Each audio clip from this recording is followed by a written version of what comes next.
Masjid ini namanya Masjid Baitur Rahman karena di Palembang di sekitar sini ada 4 Baitur Rahman, jadi kita namakan berdasarkan jalan Masjid Baitur Rahman Bang Raya.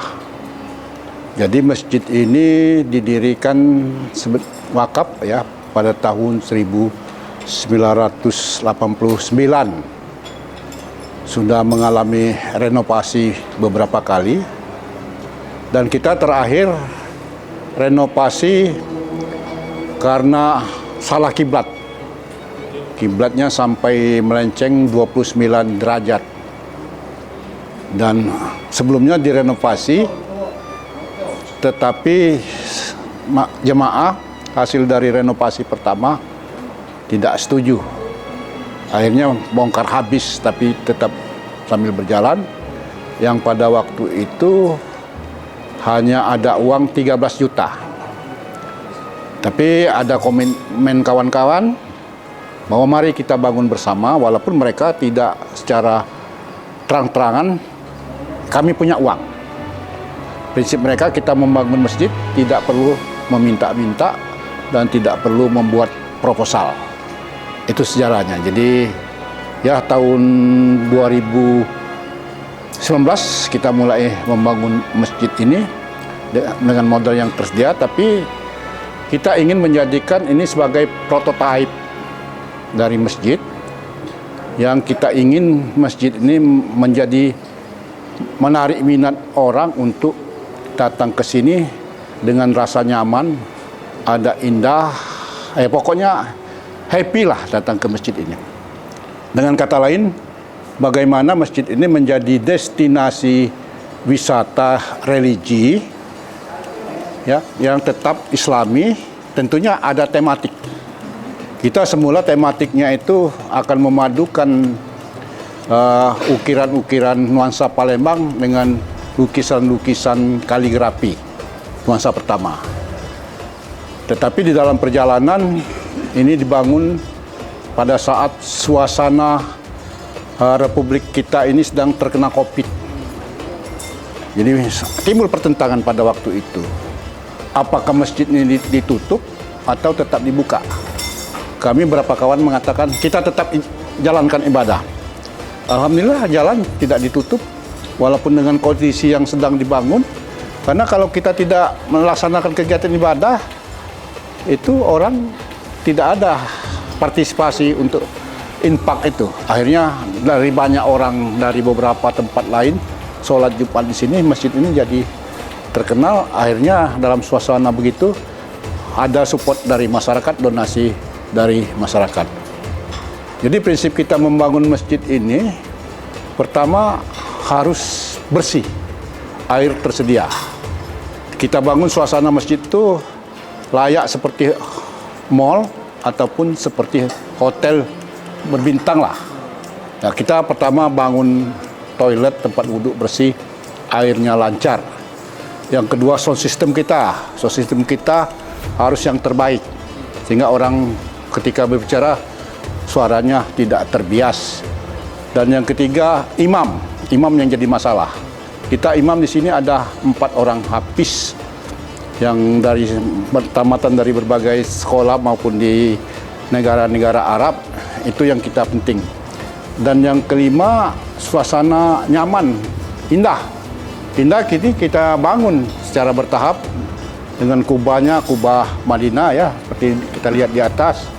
Pelafonnya juga pelafon Masjid Haram ya, dan juga apa namanya mihrabnya juga kita pakai marmer seperti di tempat Sofa Marwah.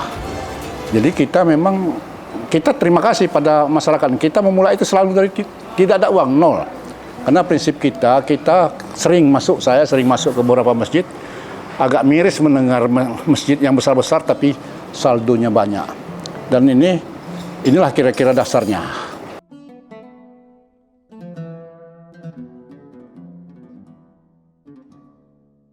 Ya, kita ajak bicara dari hati ke hati yang punya semangat. Ya, kebetulan alhamdulillah kita ada beberapa tim di sini, ada sekitar 10 orang yang punya kemampuan, yang punya akses keluar dan semangat untuk mengabdi.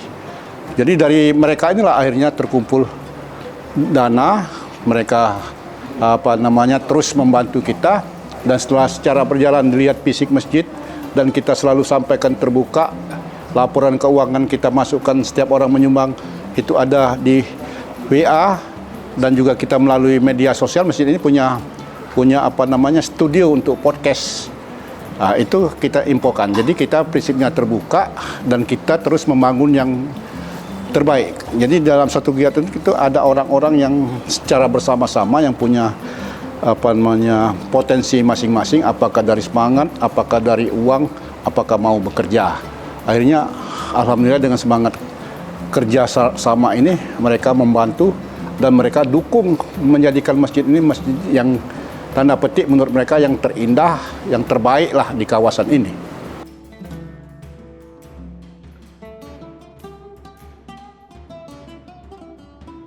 Ending dari masjid ini kita bangun 4 lantai ya. Lantai 1 itu adalah semacam ballroom untuk kegiatan pernikahan. Lantai 2, lantai 3 untuk kegiatan ibadah. Lantai 4 dibangun galeri Al-Quran. Karena di sini kita didukung oleh Ustadz Dery di dalam perjalanannya waktu musim Covid. Dia tidak bisa melanjutkan perjalanan ke Padang dan tidak bisa kembali ke Palembang. Akhirnya kita ajak ke sini berdiskusi, dan mungkin menjadi ibrohnya adalah rumah Bait Al-Quran Ganus. Akhirnya Pak Najib, saya malu dengan orang Palembang, mereka bisa mengukir dari kayu selesai 8 tahun, saya punya keahlian melukis. Mari kita bangun masjid ini dengan berinfak, membangun galeri lukisan kaligrafi Al-Quran sebanyak 604 halaman, dan kita minta infak 10 juta per halaman. Ya, dari 604 halaman itu sekarang tinggal 50 halaman lagi. Dalam waktu 2,5 tahun Ustadz Dery tinggal di sini, dan yang membantu ini tidak saja dari Palembang, malah yang terbesar dari luar Sumatera Selatan, bahkan dari beberapa negara. Hampir seluruh kota di Indonesia itu menyumbang, berdonasi di sini. Karena kita melalui medsos kita, melalui Instagram lah terutama waktu itu. Sekarang kita sudah masuk ke YouTube. Jadi kita mengkomunikasikan dengan para jemaah itu melalui media sosial, digitalisasi lah kalau lihat di sini.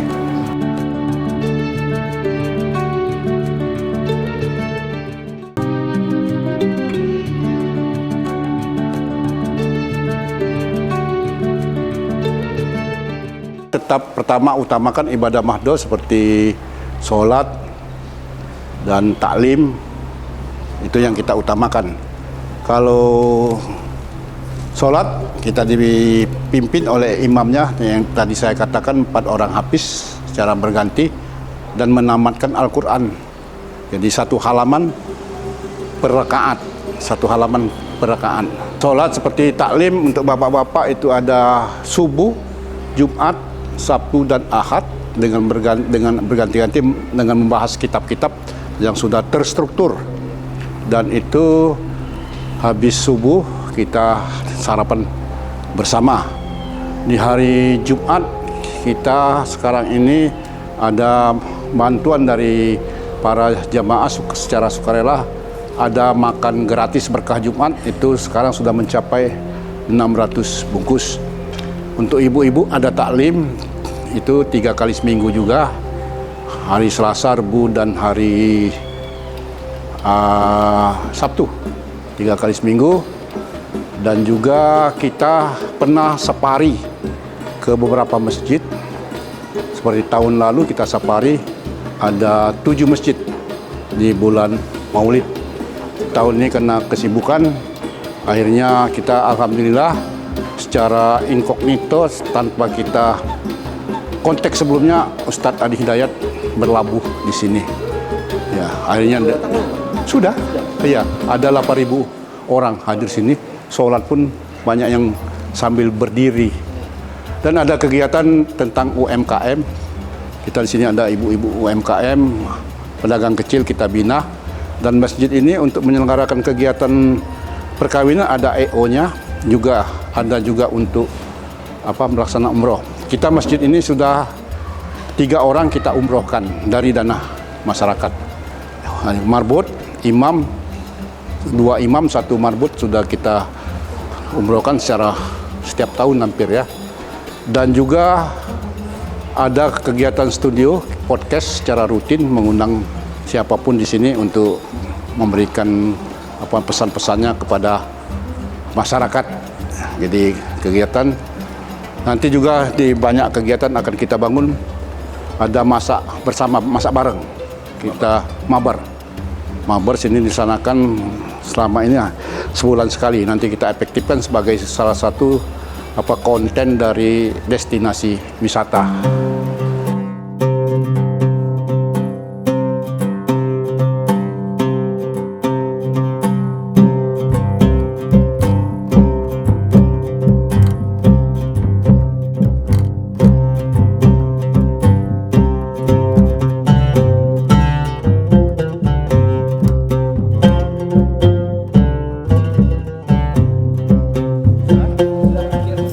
Ini adalah lantai dasar basement yang kita sebut dengan ballroom, ruangan serbaguna yang selama ini digunakan untuk seminar, taklim, dan juga dipakai sebagai kegiatan-kegiatan yang berkaitan dengan kegiatan UMKM. Ada juga pernikahan, beberapa waktu ini sudah dicoba, tapi sementara ini kita tunda dulu sambil menyelesaikan ini. Kita ingin mengajak orang terus lihat sudah bersih betul, sudah sempurna betul. Nanti kesannya lebih bagus. Dan kita di bulan Ramadan itu penuh sampai 100 orang yang beriktikaf dari 10 hari sebelum Ramadan. Sebelum puasa sampai menjelang Idul Fitrinya, dan kita siapkan makan sahur dan juga berbuka. Semuanya spontanitas dari masyarakat, tapi kita harus aktif dengan masyarakat menyampaikan informasi itu. Alhamdulillah banyak orang dari luar datang ke sini memberikan kontribusinya baik berupa makanan maupun infak-infak lain.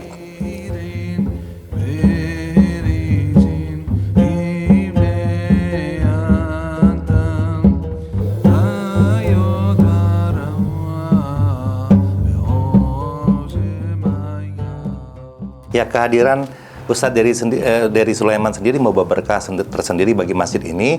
Nah, ketika Ustadz Dery ingin mengumpulkan donasi untuk membangun masjid ini, beliau berinisiatif untuk secara live. Jadi setelah misalnya kajian subuh, biasanya beliau menggunakan IG, "Halo guys, saat ini saya sedang berada di Masjid Baitur Rahman Bangraya yang saat ini membutuhkan sekali dana untuk pembangunan segala macam." Nah, berangkat dari situ, Ketua Takmir kita, Pak Najib Asmani, berinisiatif, mempunyai selera tadi. Kalau kita takmirnya mempunyai selera, insya Allah akan bagus hasilnya. Beliau mengatakan, kalau untuk umat, jangan tanggung-tanggung. Kita jangan pakai HP, tapi kita beli kamera yang mumpuni. Nah, setelah beli kamera, kenapa tidak dibuat podcast saja? Saat ini kan yang lagi high adalah untuk podcast. Jadi diberilah perlengkapan podcast, dan sekali lagi, jangan yang kaleng-kaleng, kata Pak Ketua. Jadi dibelilah yang mumpuni. Kemudian kita ini seperti mic saja adalah yang memang standar broadcasting. Kemudian kamera kita juga standar. Dan kita juga bertanya kepada ahlinya seperti orang-orang dari TVRI, termasuk juga dari PAL TV, seperti itu kan. Dan juga dari beberapa expertise lainnya, sehingga terbentuklah ruang podcast ini. Dan hostnya juga dicarikan adalah memang dari orang radio dan orang televisi. Saya sendiri termasuk dari praktisi radio dan televisi. ngajar juga di sini untuk anak-anak untuk public speaking dan juga pelatihan MC secara privat seperti itu. Dan kita berharap kalau dengan kita memberikan yang terbaik dengan menggunakan fasilitas terbaik, karena ini adalah semuanya dana dari umat. Umat pun akan lebih percaya kalau oh ya ini memang uang yang saya berikan kemarin memang digunakan, benar-benar digunakan untuk kebaikan dan juga untuk syiar. Maka dari itu sebenarnya masjid ini sendiri saldo kasnya nggak pernah banyak karena selalu habis dibelikan untuk pembangunan masjid, bahan-bahan, termasuk ini juga bukan untuk menghambur-hamburkan uang, tapi sekali lagi untuk kemaslahatan. Karena Islam itu sesungguhnya indah dan menyukai keindahan, dan sekali lagi kita akan mengembalikan bagaimana caranya peradaban Islam itu dari masjid, awalnya dari masjid dan juga dilaksanakan di masjid. Demikian.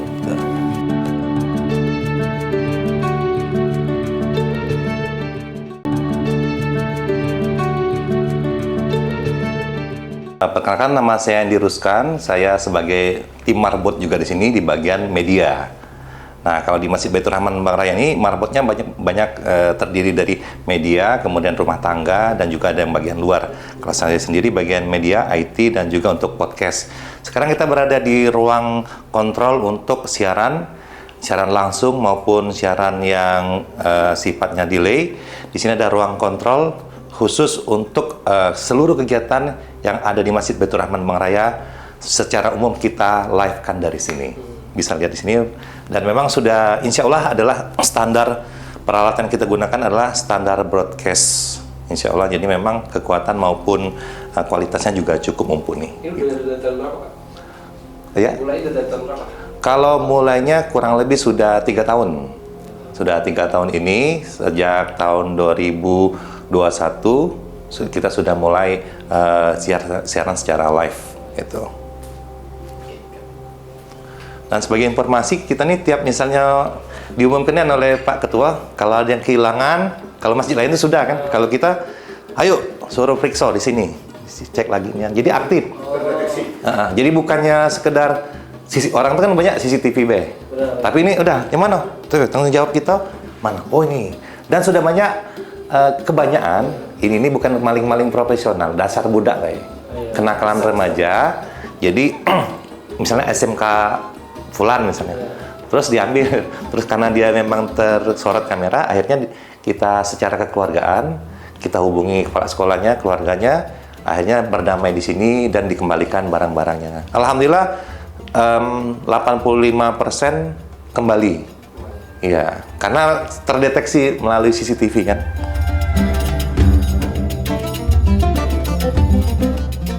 Nama lengkap saya Muhammad Omar Fauzi Al-Falimbani.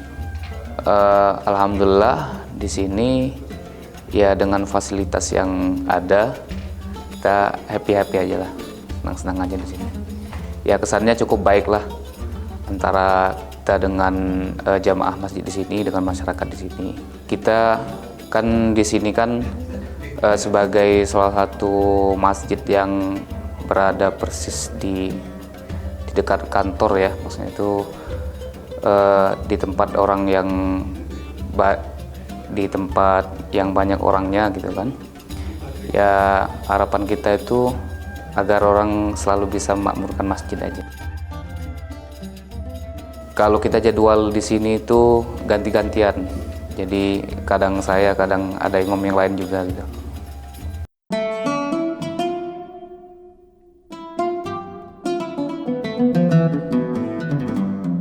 Muzaki ini ugal-ugal lah di jalan, di rumah tuh bikin pening lah wong tua kan. Jadi wong tua ini risau tinggi, risaunya itu kan dimarahinya Muzaki ini cak mano biar ini kan. Nah ujung-ujungnya kenal Abi ini tadi, kenal dengan jemaah kan. Nah dititipinya di Al-Burhan di Basuki Rahmat. Nah lupanya wong di Al-Burhan tidak sanggup. Nah ujung-ujungnya melok keluar 3 hari melok jamaah. Soalnya mendep di Arehan di Bang Raya di Demang Bang Arehan kan, di Demang di Arehan nama masjidnya itu. Nah yola ada konflik kan dengan pengurusnya lah, inilah kan. Jadi diajak jamaah lagi keluar lagi 3 hari. Ujung-ujungnya Allah kirim ke sini. Alhamdulillah Pak Ketua masjidnya seneng kan. Wong tempatannya seneng, tidak kate masalah. Ya, jadi alhamdulillah sampai sekarang tinggal di sini Muzaki. Tahun berapa ya? 2019-an, lupa Muzaki. Lah, nak dekat lagi bulan puasa. Bulan puasa lah. Itu kita sudah berkeluarga atau gimana? Belum berkeluarga untuk sekarang. Kalau lahir di Sekayu di Pelakat Tinggi, kalau besarnya di Palembang nih lah. Iya. Nah, dengan kita bergabung di Marbot sini, macam mana respon dari keluarga? Ya baguslah di masjid daripada di rumah. Karena di rumah tuh kan lingkungannya tadi, ya tahulah dewek. Hari-hari cerita narkoba, hari-hari berjudi, ya tak bener kan. Ya kaget takutnya jadi hal yang tak diinginkan oleh wong tua. Jadi wong tua support lah kalau untuk di masjid nih. Apa perbedaannya ketika kita di luar di rumah yang pergaulannya banyak yang negatifnya ketika berada di sini? Yo, kalau di masjid nih banyak keuntungan. Satu, jauh dari maksiat, dan juga kan kita mudah dekat dengan wong-wong soleh, wong-wong baik kan. Ya, walaupun kita belum baik, insya Allah kan jadi baik. Walaupun tidak do langsung kan, ya ada pelan-pelannya kan. Nah, jadi kita kalau tugas dewek di sini apa guys? Kalau untuk tugas nih lumayan padat Kak. Kalau dari Jumat itu, subuh Jumat, sudah jam 7 itu nyuci piring, selesai jam 8. Dah tuh bersih-bersih ke masjid kan, makum, ngepel, sama bersih ke mimbar. Dan nyiapi makanan untuk makan siang Ustadz sama pengurus yang lainnya. Apa kalau suka dukanya sangat loh kalau tidak ini? Yo kadang kecapean be kan. Kalau tidur tuh ya susah bangun, apalagi anak muda nih kadang susah bangun kan. Terus ada nggak masih kawan-kawan yang ngomong bantu ke sini lo ngajak ke Yo kalau tahun-tahun pertama tuh itulah yo yakin lah jadi kiai lah, jadi ustadz lah. Ya cara inilah kan lain dengan dulu tuh kan. Kalau zaman sekarang nih kita sholat 5 waktu jadi kiai uji wong. Padahal itu kan suatu kewajiban sebagai seorang umat muslim kan. Bukannya jadi kiai jadi ustadz, bukan. So, karena sholat nih lah yang nak di ini kan. kita kan sudah di sini kan. Apa ada nggak kita pengen ajaan kawan kita loh untuk berubah? Mana kira-kira gitu? Yo pengennya kawan-kawan tuh kalau baca pelan-pelan baik kan, nggak usah nak sekaligus kaget terkejut pula kan. Yo nggak baca sewaktu, ada baca 5 waktu sewaktu, nggak baca dia apa 4 waktu pokoknya begoyang baik lah, nggak usah pula nak ini kan, yang semana pacaknya yang baik yang digawe.